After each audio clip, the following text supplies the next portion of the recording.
Uh, Ladies and gentlemen, good afternoon, and thank you very much for this invitation to be here.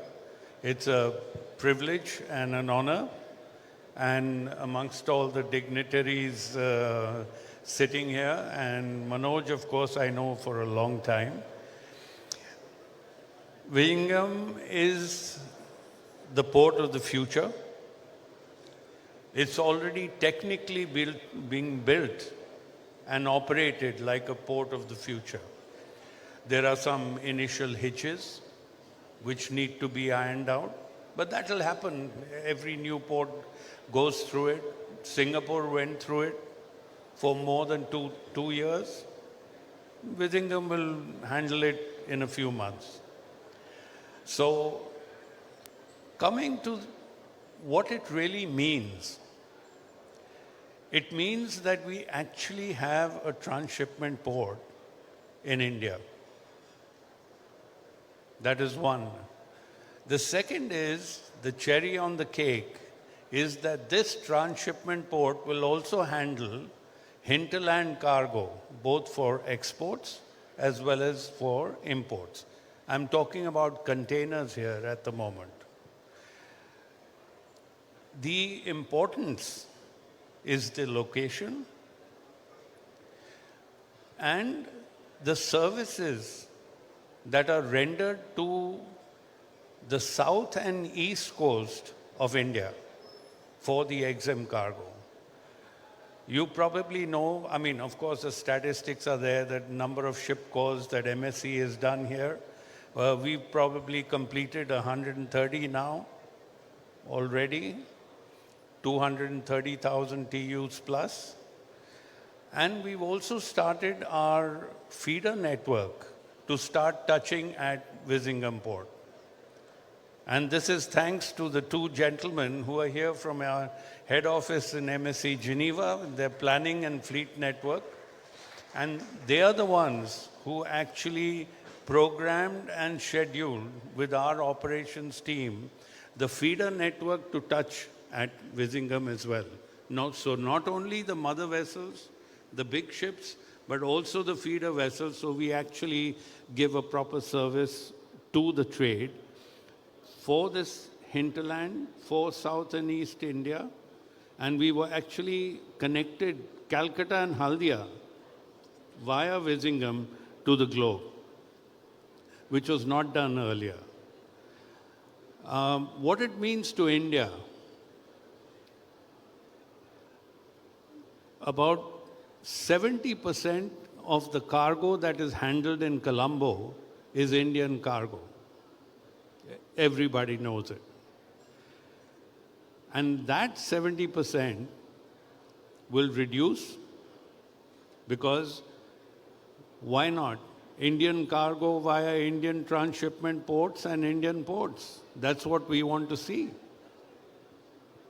It will make logistics sense, it will reduce logistics cost, and most importantly, it will retain Indian money in Indian ports. So if India spends something like about $300 million a year by giving port dues and container fee to Colombo, even if half of that comes here in the first year, it's a big move.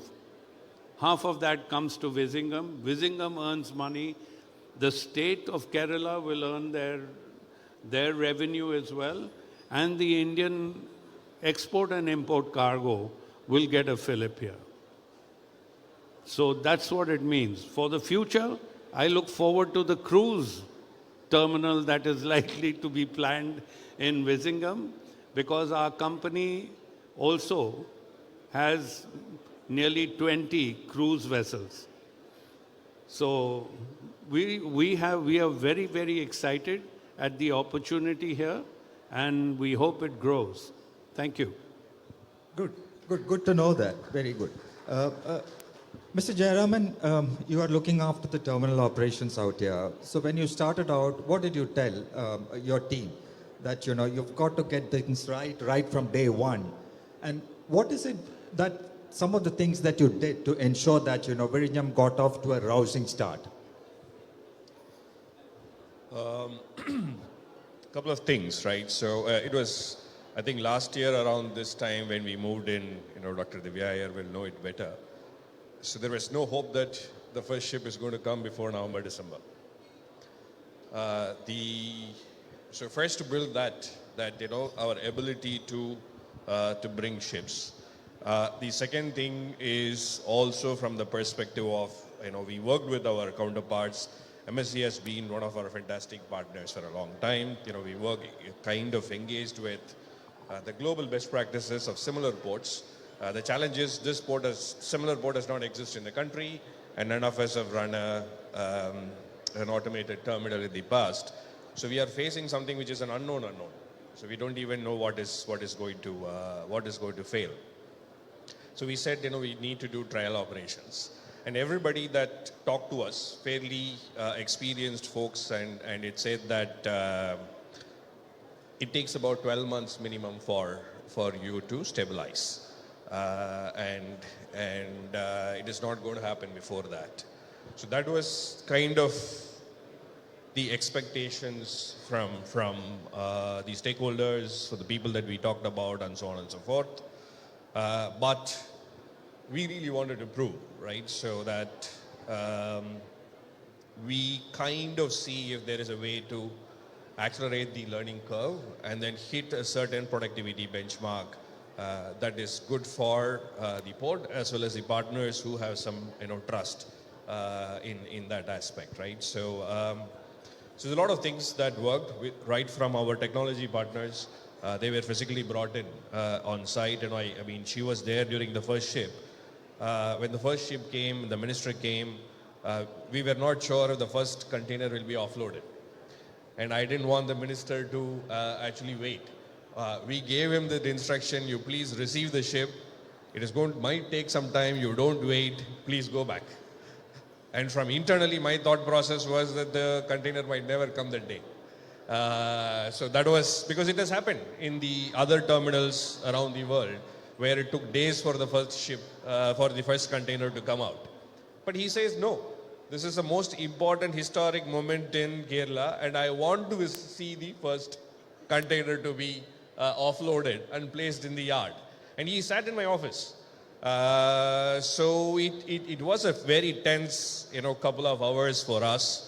And then thankfully the first container, came out. So that itself was a big success. But having said that, the productivity and everything was pretty bad. A lot of things broke down. But MSC being our trusted partner, a lot of credit also needs to be given to them. So we work closely, stating that we will experiment, we will pilot a few things, we will get the best of breed of engineers that is available globally. Somebody from Sweden, somebody from Belgium, somebody from Hong Kong, somebody from Germany, they all flew here. We tried to fix. And all the partners were very, very accommodative. When I say accommodative, when my productivity is low, second, third, fourth ship I cannot ramp up. But our partners, as I said, were understanding. They know that this is going to happen. And from a larger ecosystem, we've been closely working with the government agencies that this is what the plan is.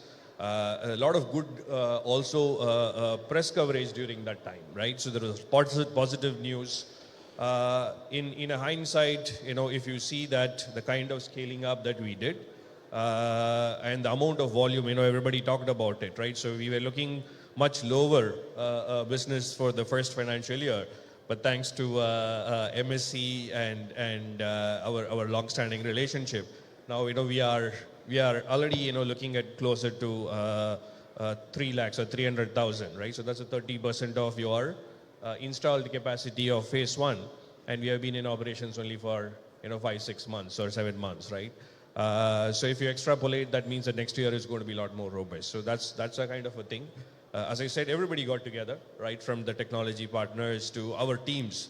And a lot of us spent a lot of weekends without sleep, not knowing what is going to happen next. It was an interesting journey, I would say. Anyway, let me bring in Divya, because, as far as I know, the kind of frenzy this project has generated, I don't think I've never ever seen this kind of a frenzy for any infrastructure project in India, at least in the port sector. A lot of, collaboration, a lot of proactive steps taken by the government, the state government, despite, a lot of skepticisms and all that. So now that, we are firmly onto the first phase, and given that, capacity is going to be filled up, what is the plan for the next stage of expansion, and how do you go about it? Thank you, Manoj. As you said, I think the frenzy has also been very organic in its growth. If you look at the development of the port, we literally had to spread ourselves amongst the people, amongst the stakeholders in order to convince them that this is going to happen. I think that whole lot of skepticism that you mentioned was the reason for a lot of protests that actually staged here. Because several projects in various parts of the country, as we know, do, remain just as a concept, do remain confined to papers, especially when it's of this scale. So that sense of skepticism had to be fought with a lot of determination, a lot of willpower, and also convincing people that this is going to be the reality of the future. So I think during that process, we learned a lot about how infrastructure projects actually become a success as well. Because making everybody a party to it and giving everyone a sense of ownership was very crucial towards development of this project. And as you know, we had a lot of, God forbid, a lot of factors which was completely out of our hands. We had the COVID pandemic, we had the Oki, we had the cyclones and the floods and a lot of other impediments, on our road towards development as well. So it's just that, that connection and the continuity amongst the stakeholders has stayed steadfast during these years, and to maintain that sort of unbroken lineage, as I would, as they say, silsila in Sufism, it was a silsila of the sort, I would say, in the narrative of the development. And as we go ahead, we definitely plan to carry forward that lineage, that, that continuity in the narrative of development, as was, rightly mentioned at the inaugural ceremony also. This is not a story, that is going to end here, but this is the beginning of a new story of development in Kerala. So when we are moving on to the next phase of capacity augmentation, so originally as per our concession agreement, we had capacity augmentation in various stages, which would reach the ultimate completion in 2045. But, after a lot of deliberations between both of us, AVPPL and Whistle from the Kerala government, we have realized that the potential of expansion at this point of time is better than any other when you look at the maritime trade sector across the globe as a whole. So, we really don't want to lose out on that. And we thought that it was ideal for the state to ensure that we have capacity augmentation completed within the next short span of 4 years. So as of now, as both of us speak to you, we are about to start the next phase of development, probably within a month or two. And we are at the last stage of our, formal clearances that needs to be obtained. So once we start off capacity augmentation, it would mean that, both the physical progress as well as the commercial progress, plus, of course, the financial, inputs or benefits that both the state, AVPPL and Government of India would get would be substantially more. So, from 1 million TEU capacity right now, we are looking at 3 to 4 million TEUs at the end of 2028. And also, as I mentioned, around 4 to 5 motherships we would be able to tackle at the same time. Plus, we are also looking at diversification in terms of, as of now, it is transshipment alone. So, after a couple of years, probably we are looking at definitely a robust amount of gateway cargo. And by the end of 2028, we would also have multi-purpose terminals come in, which would mean, we are opening up for cruise and probably liquid berth, but all of which also requires, furthermore project detailing and planning to be done. So That is the current modus operandi for us right now. So let me now bring someone that I believe is a little small shortcoming here, where we don't have a rail connectivity to the port. For some reasons, I mean, you have not been able to, in parallel do that. So, Gayatri, what do you think, Concor or the Indian Railways should do to ensure that this port is connected also by rail, so that you can bring in OD cargo, from the hinterland, so that, instead of shipping it all the way to Colombo, you can do the transshipment from India itself. What is your view? Good afternoon, everybody. At the outset, I would like to thank the organizers for inviting us to participate in today's event. This is a very interesting question, which is very... am I echoing out here? I think so.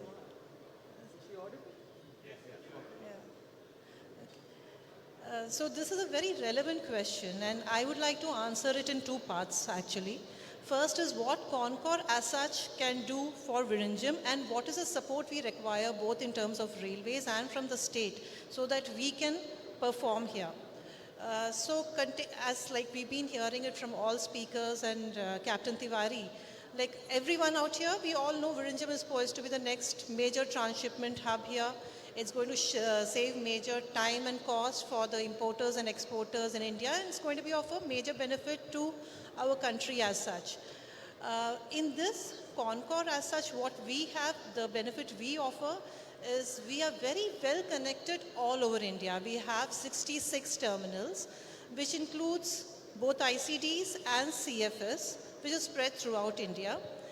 And in the southern region itself, which will constitute the major hinterland of what this port will cater to, I have around 17 terminals, and out of which 5 are ICDs, and we have around 4 multimodal logistics park also. So the benefit we can give to the importers and exporters out here is to connect them to the ICDs inside in the hinterland. And secondly, we have 380 railway rakes. We are a multimodal transporter. We transport both through road and through rail, providing first mile, last mile connectivity. But we are perhaps the only player in India who own around 380 rakes, and we are buying more such rakes now. So the numbers we expect will shortly go up, maybe about 400, 450 also very shortly by this year. But if we see, now answering your question and how we can help out here, for us, we can open a common user facility or a CFS inside the port, provided we are given land or outside, so that we can operate, we can help the importers and exporters for consolidation of their cargo, we can provide warehousing, cold storage, so we can provide them complete solutions for the DPT, DPE, all the customers. But if we see for any port, to be successful, it requires connectivity, a multimodal connectivity, not just by water, it should be through land and through rail. It requires, so if you see something like Rotterdam, which is one of the major ports, how is it well connected to Europe? It's simply because it is very well connected through all these means of transport. Even in India, if you take major ports like Nhava Sheva, Mundra, even the Chennai port or Paradip port, all of them have excellent rail connectivity. So for Vizhinjam to take off to the next level and to actually, to reduce what we see as a logistics cost, rail connectivity is very crucial. And because if you go by, of course, right now people you can go by waterways, but then water again you have to connect to the end user through road or rail from some other part. So the logistics cost will automatically increase. So our main focus should be how to reduce logistic costs so that more and more importers and exporters come towards Vizhinjam. That is our main focus. For that, railway connectivity and road connectivity is, I think, most crucial. I understand there are a lot of, there has been a takeoff which has been decided from Balarampuram, but it has not come so far, and I think there are a lot of land procurement issues which I think maybe that should be quickly, ironed off, because if that doesn't come, rail connectivity would be difficult. In the meantime, before I came for this meeting, I had a meeting at the Trivandrum division with the DRM because Concor is an exporters, an easier way to transport to hinterland, and all of us, we can't deny. Like if you want to take bulk consignment, railway is the best mode. Road, you can't congest road. Railways is ecologically sustainable, and you can carry a lot of cargo at a shorter time. I'm not audible? A pride for us that this is coming as a very big transshipment hub, number one. Number two, it's going to open the doors for a lot of activity there. In terms for us, if you ask me, it gives us an opportunity to open up warehouses, setting up 3PL logistics, supply chain, and things like that for our customers. Because when you have a lot of big ships coming in here, and most of the cargo, people would prefer to bring it to this port and then have it redistributed to other locations. So this will definitely give us an opportunity to be present in a very big way. It is something like the story, an old story which reminds me, wherein a British and an American were sent by the shoe manufacturing company to go to a place in Africa to find out what is the potential. The Britisher went there and he found that there is nobody wearing a shoe or chappal on their leg.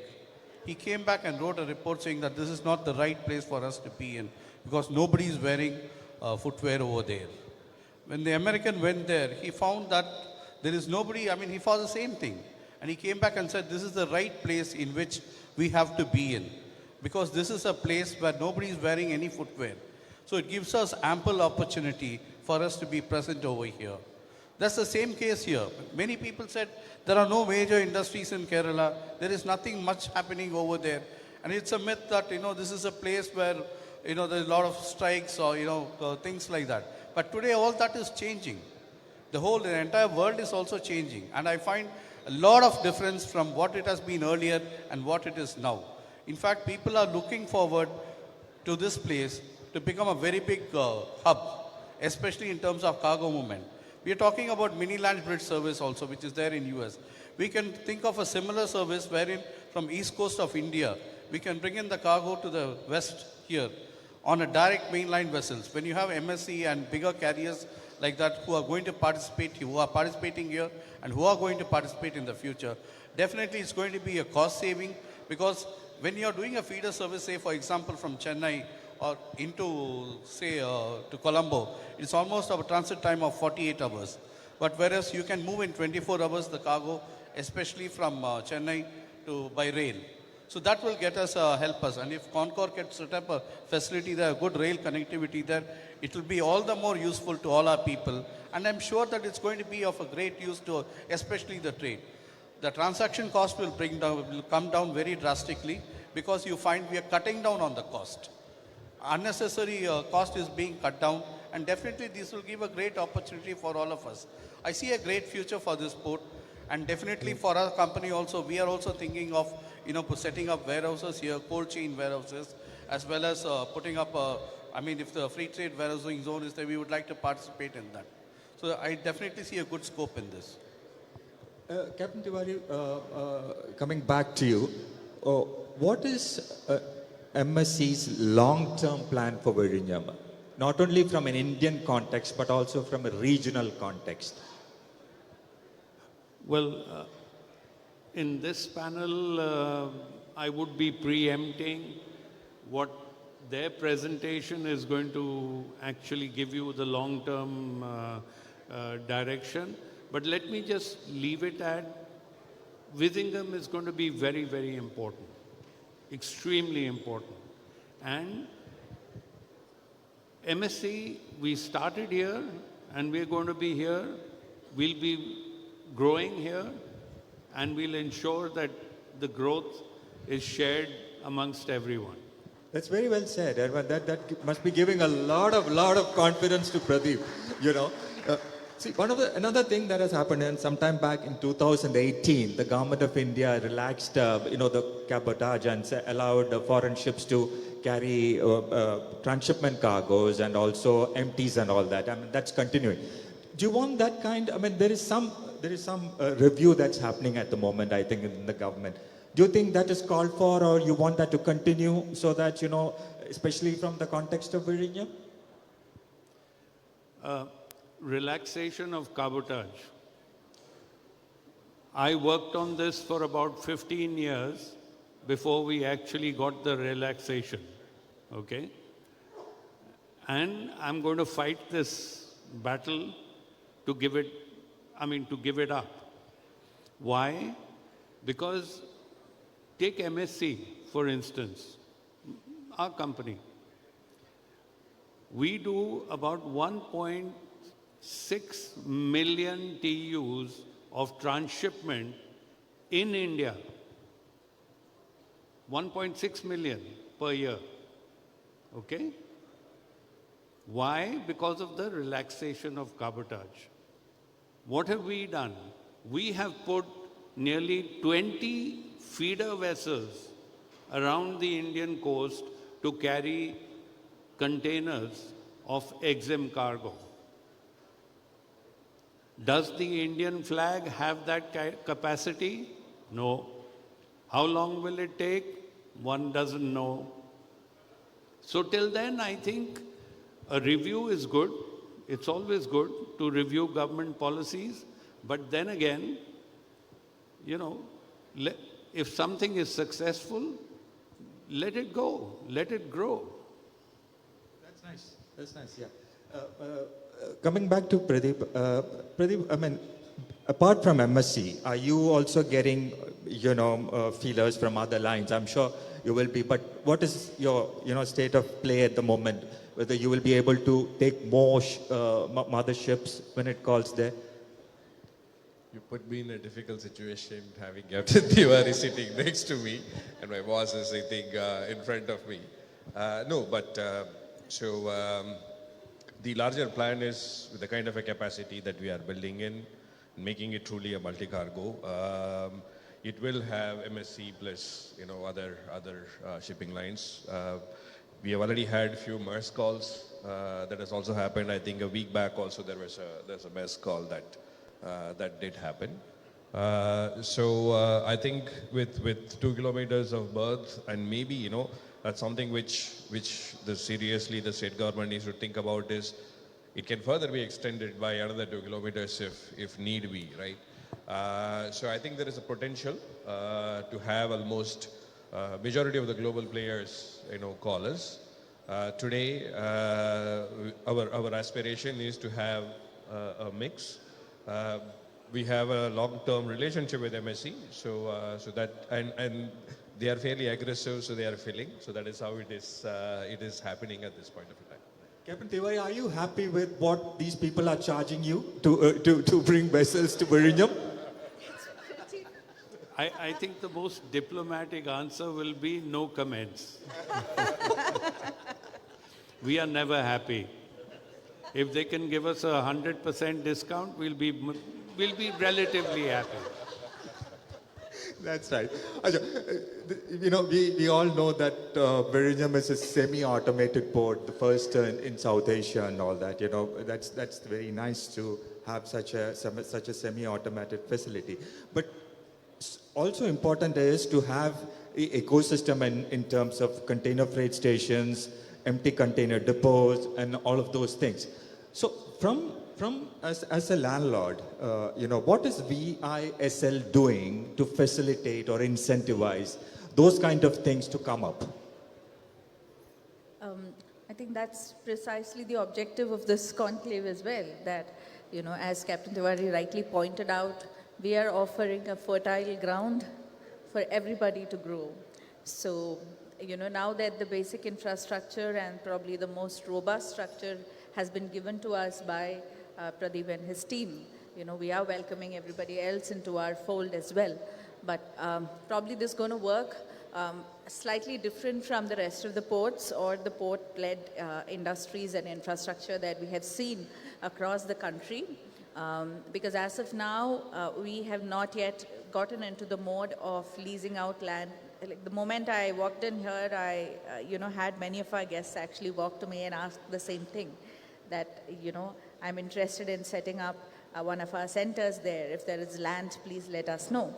So, that is something which we would want to reiterate, that We are currently not operating on a leasing out of land model, wherein, say, if you look at, their Mundra or any other ports across the country, we might have a huge parcel of land which is being leased out to several stakeholders. So that is not the model that we are following here for very obvious reasons. So, we are more into facilitation. The role of government is more of facilitation than really being the landlord, as you mentioned, since we have already abolished all of that in Kerala a long time ago through our reforms, literally and metaphorically. So, government is going to be the facilitator between the parties. So, we would also be looking into more, arrangements like land pooling or land bank or any other facilities that may be required for investors to come in, either to purchase land or to enter into an agreement with the local self-governing bodies or with the landowners as such. So, we would be facilitating with the landowners, with the financial instruments, with the, necessary licenses, sanctions, policies, and all of that. And, we already have a very good ecosystem that's being built, and that is very well operated by the KSIDC and the Industries Department for any new industrial venture that would come here. So we would be following suit in that aspect, since, our ease of doing business seems to be, recognized across the country. So that is the role that we would like to play in the coming days as far as setting up of any other logistics hub or any other port-related industries as such. And I would not want to limit our opportunities to just logistics hub or the direct industries that depend on the port for a running, but also leverage the potential of the port and come up with, anything off your hat, like, say, we would love to have packaging industries, we would love to have, say, food processing industries, we would like to have seafood export hubs. So, any industry that could actually leverage the true potential of Vizhinjam Port would be definitely welcome. And one more thing we are really interested in is the, the green shipping. Probably we haven't spoken about it here so far, but I think Government of India is also in the process of formulating the green shipping code at the national level. So we definitely have an early bird advantage if we run to it first. And so as we develop the port, as we do the capacity augmentation, we are also trying to, come up with the state's green hydrogen policy, which is being actively pursued by a committee under our Chief Secretary and also by our Honorable CM. So, at that level, I think there is considerable amount of foresight in the policies that we are making for the state. And so, we would love to be the next green energy export hub, and Vizhinjam Port would be the ideal place to position that in the country. So we just heard what Gayatri said about, Concor is very keen. Concor is looking at connecting Vizhinjam Port.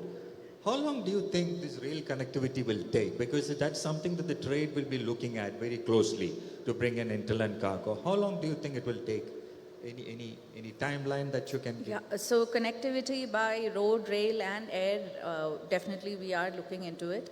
And, before we go into rail, I think road connectivity is definitely at the cusp of being implemented right now. For the time being, we would definitely have an arrangement through the NH66, wherein road connectivity will be ensured. And in a long term, we would also have, a completely hassle-free, modern, you can see one of the cloverleaf interchange diagrams there sitting right here. So that will be the future of road connectivity. Coming to rail connectivity, over the last few years, as you mentioned, from the time we have actually started envisaging the port and port-related operations, we have been engaged in, pinning down the ideal stakeholder for ensuring that the rail connectivity becomes a reality. But for various reasons, we have encountered considerable delay in that process. And currently, we have the Konkan Railway, who are a primary stakeholder in that process, who have come up with a very detailed DPR for a tunnel connectivity, which spans between Vizhinjam and Balrampapuram, which is around 10 kilometers, which is arguably one of the longest tunnels on a terrain like this in the country. So We are awaiting the final approval of the plan, considering the, the landscape and the geography of the land, and also the hazard-prone areas in Kerala. So we have to, as I mentioned, we have to take into consideration every aspect that could even remotely affect people's lives and living as we go ahead with this project. So we just want to ensure that all the red flags have been addressed before we go ahead with that. So we are at the last step of that, and we are hoping that by 2028, as we complete the capacity augmentation, we would also have both road and rail connectivity in its full bloom at that point of time. Captain Tiwari, I mean, Vizhinjam Transshipment Port is also a great time for Indian coastal shipping because, you can, all this while government has been talking about coastal shipping, but not much progress because of, return cargo and all of those. With Vizhinjam, I think, coastal shipping, I think is on the cusp of a takeoff stage actually because what you did from Haldia to Vizhinjam, like that, are you looking at more such feeder services connecting Vizhinjam to other parts of Indian ports? The first part of your question, as far as giving a fillip to coastal shipping, yes, Vizhinjam Port can actually contribute quite greatly to that. But for that, I think my friends here would need to have the differential in tariff for a coastal ship and, get all that out of the way for things to happen. I will only talk about containers.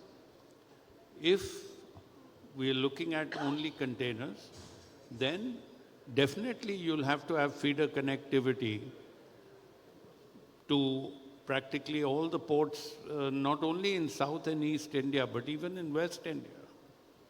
I mean, right up to Mangalore and beyond.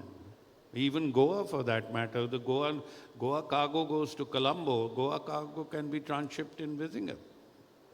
So feeder services are important because the hub and spoke works in that manner. The transshipment works in that manner. But coastal shipping, yes, it will be an advantage. Yeah. You're right. I mean, Government of India, major ports is giving 40% concession for coastal cargo, right? Are you, because you're a non-major port, are you also, kind of complementing those on similar lines to ensure that, a lot of, containers move by coast? No policy as such for T30, 20, but we do look at these two differently because, obviously exempt cargo, transshipment go through a different process, coastal go through a different process. There is a differential tariff, but those things are a matter of the volumes, the business, the frequency of calls, and so on and so forth, right? So that is how it is working. But you're willing to look at it? Absolutely. One more question to you. Do you find that the turnaround time or the pace of evacuation of cargo since this port came up is meeting your expectations in terms of standards that global standards that these people are telling that they are capable of doing?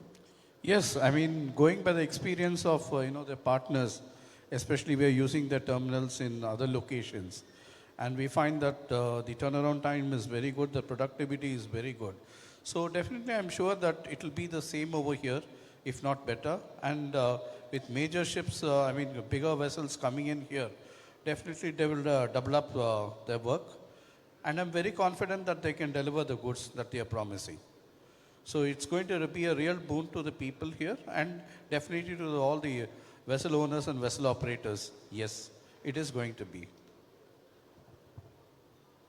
Okay, now we can take a couple of questions from the floor. Can encourage a lot of anybody.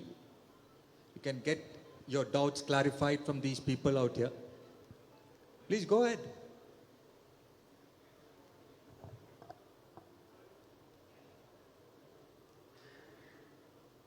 No one? Yeah, please. Yes. Good afternoon. Question for Dr. Divya, ma'am. What are the port limits of VISL? with regards to latitude, longitude, or GPS coordinates. Because we had seen a slide on slipways or ship repair facilities, marina. Do you have any costs available for providing these facilities? Or people will have to purchase outside the port limits?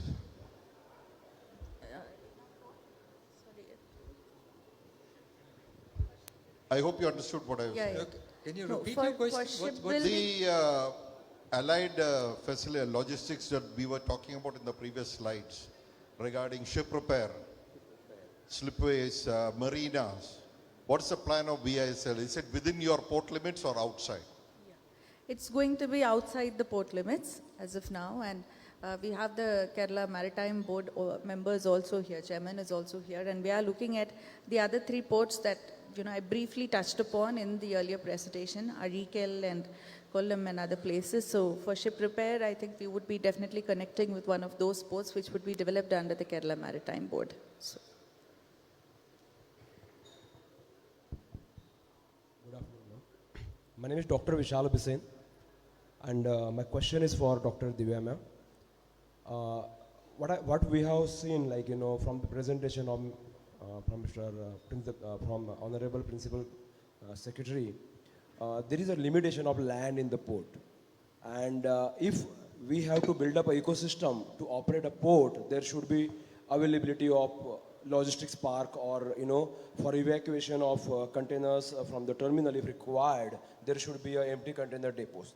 So how can it possible when there would be it can be expressed that it would be setting up that at the distance of 50 kilometers, but that won't be a sustainable business for any operator who is willing to do the business from Vizhinjam Port. So what are the plans, or it's an early stage to express this, or is there any plan to think about it? Thank you, ma'am. Yeah. Thank you, both of you, for the questions.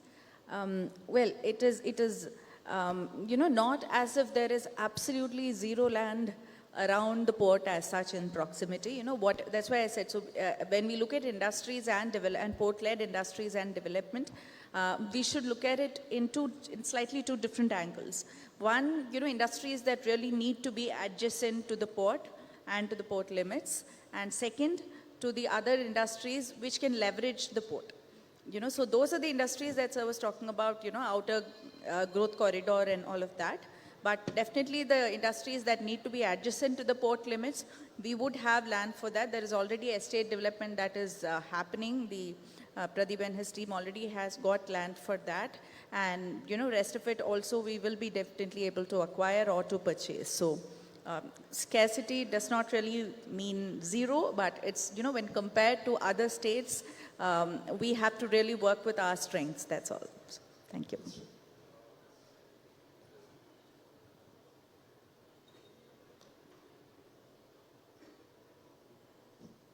Just to add on to what Dr. Divya spoke here, don't worry about the availability of the land, because as far as the port-related activity is concerned, already the land is in the possession of AVPPL. Beyond that, those industries, types of activity which would require space in the immediate vicinity, the Kinfra is already acquiring 100 plus acres of land. Apart from that, the Kollam, Punalur, the triangle that we are forming, up to 75 kilometers distance, ring roads and also top class roads would come in, which would certainly take care of the distance factor and also about the kind of viability. And then I, in my presentation, projected it up to 350 kilometers away, where we have the Palghat manufacturing smart city with n number of incentives as well. So don't worry about the land. Come over, the land would be yours.